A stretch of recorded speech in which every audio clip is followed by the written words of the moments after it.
另外，要来关心的是，这云林县中乡呢有一搭饲鸭场去验着 H5N1 的阿型高病原性的禽流感，昨暗已经赶紧来灭掉5200多只鸭。目前这今年呢，全台湾确诊的这个案例是拢总有22个。咱若防检署是提示讲，最近呢这早暗温差是真大，鸭甲鸡仔呢这抵抗力是有较弱，而且又搁是渡鸟的季节，所以天气业者就要注意这禽流感的病毒。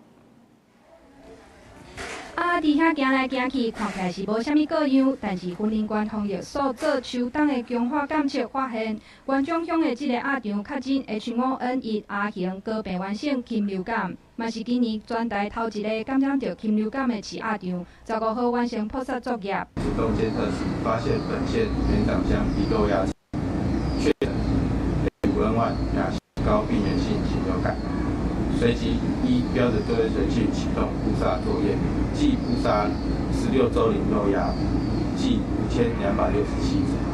根据防检署统计，今年1月到今，全台确诊甲扑杀的禽流感案场拢总22搭，包括鹿禽18搭、鹅3搭、甲鸭1搭。这几天啊，寒流受日夜温差是搁较大，较会致病，呼吁业者爱做好预防的工课。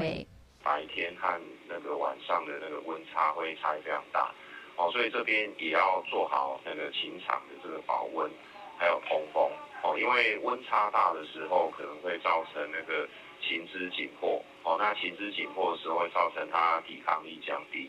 那降低的时候可能就会容易染病。防检署讲，即马是渡鸟过冬的高峰期，近期伫高雄、台南沿海的雁鸭科野鸟排位拢验到高病原性禽流感，业者爱持续做好防鸟设施、消毒甲门禁管制，发现各样就要随通报。若是无主动通报，照规定会当罚上悬100万的罚款，而且破杀袂阁补偿。公视新闻采访报道。